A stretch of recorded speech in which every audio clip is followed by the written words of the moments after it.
Hey everyone, welcome back.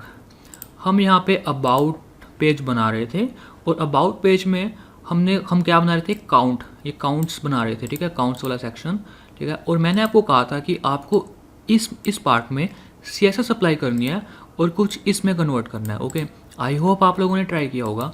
Okay, अगर नहीं try किया कोई बात नहीं, इस वीडियो को अच्छे से देख लेना। ओके ओके, तो स्टार्ट करते हैं।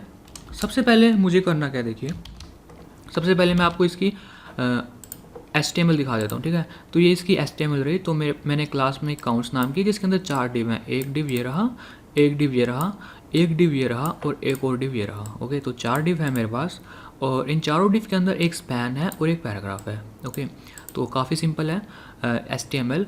और हर एक डिव के पास एक कॉमन क्लास है जिसका नाम है count item. Count item class चारों के चारों डिव के पास है और एक डिफरेंट क्लास है, चारों के पास अलग अलग यूनिक क्लास है जिसका नाम है काउंट आइटम 1। ओके, तो ये था HTML वाला पार्ट, थोड़ा रिवाइज हो गया आपका। अब बात करते हैं CSS में क्या करेंगे। सबसे पहले मैं यहाँ पे CSS में यहाँ पे ऐसे लिख लेता हूँ, काउंट स्टाइलिंग, ठीक है। इससे क्या होगा, इससे हम काउंट स्टाइलिंग, इससे पता लग जाएगा अगर बाद में हम नेविगेट करें कि CSS में कहाँ कहाँ पे स्टाइलिंग की है तो हमें पता लग जाएगा। ओके, और अब मुझे करना क्या, यहाँ पे काउंट स्टाइलिंग हो गया। अब मुझे यहाँ पे सबसे पहले मैं क्या कर रहा है, इसको मैं बॉर्डर दे देता हूँ ताकि बॉर्डर से मुझे पता रहेगा कि क्या चीज़ कहाँ पे जा रही है। ओके, सबसे पहले मैं जो काउंट्स क्लास है इसको मैं बॉर्डर दे देता हूँ, border 2 pixel solid black for example. Okay, तो थोड़ा बड़ा बॉर्डर दे देता हूँ, फॉर एग्जांपल 6 पिक्सल्स का। ओके, तो 6 पिक्सल्स का यहाँ पे मैंने बॉर्डर दे दिया। ओके, अब मुझे करना क्या है, देखिए इसके अंदर कुछ आइटम्स हैं, ठीक है। अब मुझे क्या करना है, ठीक है, मुझे इनको फ्लोट करना है। ठीक है, मैं क्या करूँगा, इनको चारों को फ्लोट लेफ़्ट दे दूंगा, ठीक है। अगर मैं इसको फ्लोट लेफ़्ट दूंगा ये यहाँ पे चला जाएगा, इसको फ्लोट लेफ़्ट दूंगा तो ये इसके राइट में, बट अगर पूरी स्क्रीन के हिसाब से देखें तो लेफ़्ट में फ्लोट हो जाएगा। तो ये भी यहाँ पे फ्लोट हो जाएगा और ये भी यहाँ पे फ्लोट हो जाएगा। ओके, चारों को मैं फ्लोट लेफ़्ट कर दूंगा। ओके, तो कैसे करेंगे अब वो देखते हैं। ओके, तो मुझे करना क्या है, तो जितने भी मेरे काउंट आइटम है, ठीक है, मैंने अभी आपको बताया चारों के पास एक कॉमन क्लास है काउंट आइटम, इसको हम फ्लोट कर देंगे, फ्लोट कर देंगे लेफ़्ट। ओके, और जैसे ही मैं फ्लोट लेफ़्ट करूँगा तो आप देख सकते हैं हमारे साथ वही काम हुआ, हमने फ्लोट किया, ये हमारे पेरेंट डिव से बाहर हुए, ठीक है, और पेरेंट डिव की इन्होंने हाइड कर दी 0। ओके, तो आपको पता है इसका क्या सोल्यूशन है, ये हम बार बार कर चुके हैं, ठीक है। आफ्टर और पेरेंट के बाद हम पेरेंट पे हम सूडो एलिमेंट अप्लाई करेंगे आफ्टर का, और उसके बाद हम यहाँ पे कंटेंट लिखेंगे जो कि कुछ भी नहीं होगा। यहाँ पे डिस्प्ले करेंगे इसकी ब्लॉक, डिस्प्ले ब्लॉक, और क्लियर करेंगे both.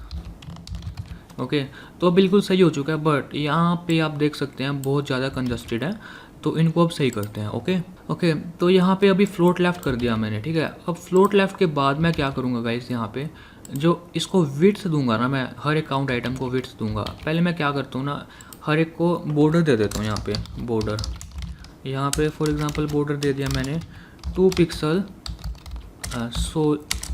Solid red. Okay, 2 pixel solid red border दे दिया, तो कुछ ऐसे फ्लोट हो चुका है, ठीक है। बट ये सही नहीं लग रहा बिल्कुल भी, क्योंकि इसकी विड्थ इतनी ही है जितना यहाँ पे टेक्स्ट है, ठीक है। बट अगर मुझे इसको विड्थ कितनी देनी है, देखिए चारों की विड्थ कितनी है टोटल मिला के 100%। किसकी 100%, अपने किसके रिस्पेक्ट में, अपने पेरेंट के, ठीक है। तो मैं क्या करूँगा, 25% इसको दे दूंगा ट्रैवल्ड को, 25% सेकंड को, 25% थर्ड को, 25% फोर्थ को, ठीक है। तो मतलब कि चारों काउंट आइटम पे मुझे विड्थ कितनी अप्लाई करना है, 25% की, ठीक है। तो मैं यहाँ पे विड्थ अप्लाई कर देता हूँ, यहाँ पे कितनी विड्थ अप्लाई कर देता हूँ, यहाँ पे 25% की। ओके, 25% की विड्थ।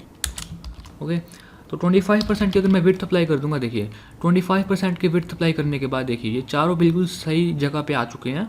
अब यहाँ पे देखिए ये थोड़े सेंटर में है, ठीक है। तो मैं क्या करता हूँ, इनको टेक्स्ट अलाइन कर देता हूँ मैं सेंटर। ओके, जो टेक्स्ट अलाइन कर देता हूँ मैं centre. Okay, text align centre करने के बाद ये सेंटर में आ चुके हैं, ठीक है। अब इनकी अलाइनमेंट तो पूरी हो चुकी है। अब मुझे चेंज करना क्या है, ये जो नंबर्स हैं जो आपको दिख भी नहीं रहे, ठीक है, जो आपको दिख भी नहीं रहे उनको हम बड़े करेंगे। ओके, तो हम क्या करेंगे, जितने भी स्पैन आइटम है उनको उठाएंगे, ठीक है। तो स्पैन आइटम को कैसे उठाएंगे, जो काउंट आइटम है उसके अंदर है स्पैन ठीक है। और इसके स्पैन को हम क्या करेंगे, यहाँ पे इसका फ़ॉन्ट वेट बढ़ाएंगे सबसे पहले तो। ओके, तो यहाँ पे पहले फ़ॉन्ट साइज़ बढ़ाएंगे। फ़ॉन्ट साइज़ फॉर एग्जांपल मैं इसका फ़ॉन्ट साइज़ कर देता हूँ यहाँ पे 3 रैम, ठीक है। 3 रैम का मतलब 30 पिक्सल्स। ओके, तो यहाँ पे फ़ॉन्ट साइज़ हो चुका है 30 पिक्सल्स का। यहाँ पे मैं फ़ॉन्ट वेट कर दूंगा इसका 700, फ़ॉन्ट वेट कर दूंगा 700। ओके, फ़ॉन्ट वेट 700 करने से क्या होगा, ये बोल्ड हो जाएंगे। अब बट मुझे साथ में इसका कलर भी चेंज करना है, ठीक है। तो मैं कलर वही यूज़ करूँगा जो मैं अब तक यूज़ करता आया हूँ, अपना रेड कलर, वही रेड कलर E63946। ओके, तो रेड कलर भी हो चुका है। ओके, अब ये दिखने में थोड़ा ठीक लग रहा है। ये बॉर्डर है, इनको हम हटा देंगे अभी हम। और एक और चीज़, ये यहाँ पे ये देखिए, इसमें और इसमें थोड़ा स्पेस है, ठीक है। तो हम क्या करेंगे, जो काउंट्स है उसको थोड़ा मार्जिन दे देंगे। यहाँ पे जो काउंट्स है ना, जहाँ पे हमने बॉर्डर दिया है, इसको यहाँ पे ऊपर मार्जिन टॉप भी दे देंगे, ठीक है। मार्जिन टॉप दे देते हैं इसको, फॉर एग्जांपल 3 रैम। ओके, तो 3 रैम का यहाँ पे मार्जिन दे दिया मैंने। और उसके बाद मुझे करना क्या है, यहाँ पे देखिए, यहाँ पे ये देखिए, इसका फ़ॉन्ट वेट थोड़ा ज़्यादा लग रहा है आपको। ओके, तो इसका फ़ॉन्ट वेट बढ़ाते हैं, जो हमारे पैराग्राफ हैं। तो पैराग्राफ को सिलेक्ट करते हैं। पैराग्राफ को कैसे सिलेक्ट करेंगे, डॉट काउंट आइटम, और उसके अंदर जो पैराग्राफ हैं वो। और पैराग्राफ को सिलेक्ट करने के बाद मैं सबसे पहले मैं इसका फ़ॉन्ट वेट बढ़ा के कर देता हूँ 700। ओके, फ़ॉन्ट वेट 700 कर दिया।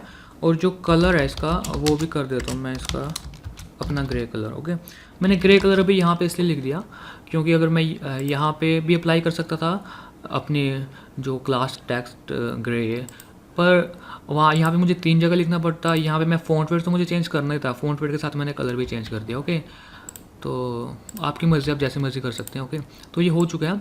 मगर यहाँ पे मुझे थोड़ा सा इसका फ़ॉन्ट साइज़ ज़्यादा लग रहा है, तो मैं इसको चेंज कर देता हूँ। फ़ॉन्ट वेट, फ़ॉन्ट साइज़ इसका 1.8 रैम कर देता हूँ। ओके, मतलब 18 पिक्सल्स। ओके, हाँ, अब देखने में काफ़ी सही लग रहा है। अब मुझे करना क्या है, ये जो बॉर्डर दिए थे मैंने फालतू के, इनको हटाना है। ये सिर्फ समझाने के लिए थे, तो ये बॉर्डर मुझे हटाना है और ये वाला बॉर्डर भी मुझे हटाना है। ओके, तो ये थी काउंट की स्टाइलिंग। ओके, तो अब आप देख सकते हैं ये हमने काउंट वाला पार्ट भी बना लिया अपनी वेबसाइट का। ओके, कॉन्ग्रेचुलेशंस गाइस, हमने अपनी वेबसाइट इतनी बना ली और आपने कई चीज़ें नहीं सीखी, जैसे सूडो एलिमेंट्स कैसे यूज़ करने हैं। ओके, कैसे फ्लोट्स को क्लियर करना है, कैसे आप ये टिक मार्क लगा सकते हैं। ओके, तो ये काफ़ी चीज़ें थी जो हमने सीखी। और अब आपको ट्राई करना क्या है, आपको इसको बनाने की ट्राई करनी है। ओके, तो आई होप आप लोग इसको ट्राई करेंगे। नेक्स्ट वीडियो में इसकी हम HTML लिखेंगे और फिर हम इसकी CSS अप्लाई करेंगे। Okay, and thank you so much guys for watching this video.